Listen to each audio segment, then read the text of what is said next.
So we have to, hi. Yes, I get very engrossed when I go into all this, points of nationalism and all that. So how do we get to become nationalisms? What did I say about nationalism? We have to make sure that our aims of sovereign has to be right. We are very happy when we, have this flag hoisting, 26 January 1952, a march past Lawrence, do very good thing. Oh, today holiday, we'll go home and relax. But have we ever looked back? What is the strength of a citizen and concept and value and the beauty of it? We did not give serious thought to this question. What does it mean for a citizen of a free democracy? What changes should this status produce in myself, in my attitude, and in my behavior to be able to deserve this status and to strengthen my new democratic state? You are going to become 18. You have to go out in the world. If you want, you can change the world with your thinking. That is called sovereign. The conscious of being a free citizen is what involves during the modern period of our history. Is into few people of our country. This has been our actually misfortune since 30 years. Schools have been constituted, college have been come in, education section has come in, and they have realized that the meaning of citizenship, what is it, and political economic strength, what human energy resources are, national progress, we would have achieved much more by now. That's why we have to add this new term, enlightened citizenship. If we have this enlightened citizenship, or rather political adult citizenship, we will make everything sovereign. It will become the best nationalism in India. That is the true nationalism in India. Still in our country we ask in the market, is this milk pure? But you go to United States, all milk is pure. It is written, this is pure milk. If not, the store will be taken to court.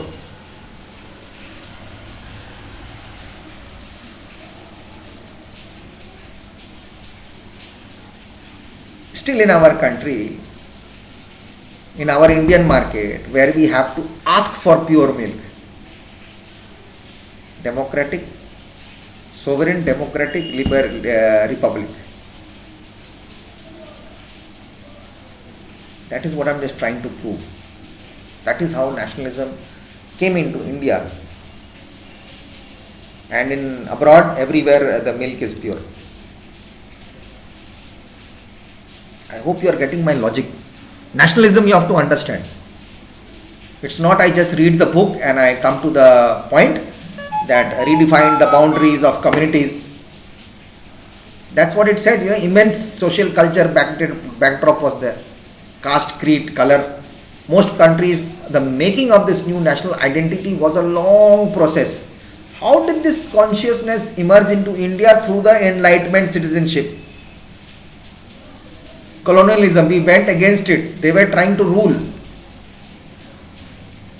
The sense of being oppressed, prajas, provided the share bond tied many different groups together.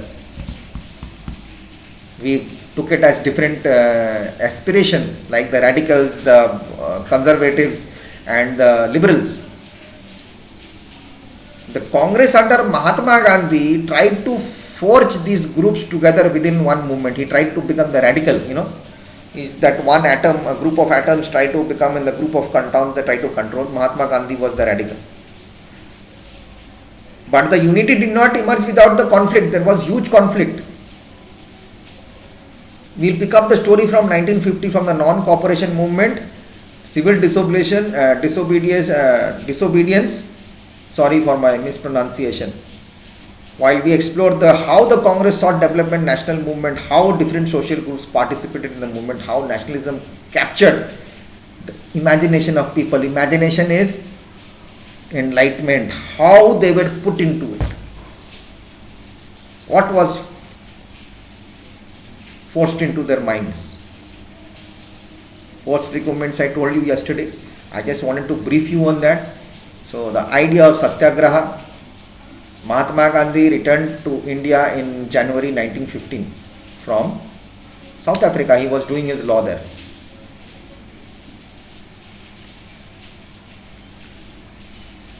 Where he had successfully fought the racist regime with a novel method of mass agitation which he called Satyagraha. The idea of Satyagraha emphasized the power of truth and the need to search truth without any action. Passive resistance. That is the weapon of the weak. I am being oppressed. I am suffering. How much can I suffer? Take on me. I am there.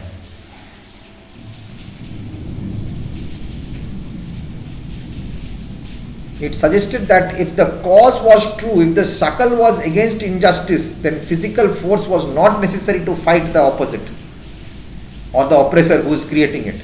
Without seeking vengeance or being aggressive, a Satyagrahi could win the battle through non-violence, ahimsa. This could only be done by appealing to the conscience of the oppressor. People, including the oppressors, had to be persuaded to see the truth instead of being forced to accept the truth through the use of violence. By this struggle, truth was bound to ultimately triumph, and it will. Mahatma Gandhi believed that this dharma of non-violence could unite all Indians. Okay. After arriving in India, Mahatma Gandhi successfully organized Satyagraha movements in various places. 1916 he travelled to Champaran, Bihar. I was there, Kesaria, to inspire the peasants. There's a Gandhi Dham there also. Yes, I have seen that. To struggle against the oppressive plantation system. Then in 1917 he organized a Satyagraha to support the peasants of the Kheda district in Gujarat, affected by crop failure and plague epidemic. 1917, the Spanish flu type, I guess, no, something like that. Could not pay the revenue and were demanding that revenue collection be relaxed. 1918, Mahatma Gandhi went to Ahmedabad to organize the Satyagraha movement amongst cotton mill workers.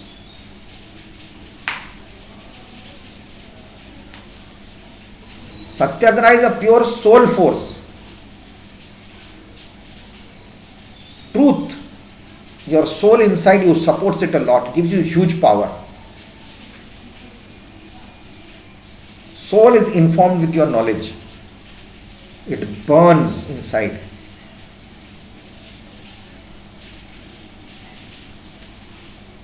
And non-violence is a supreme thing which should be there. Do not react. But sometimes people do.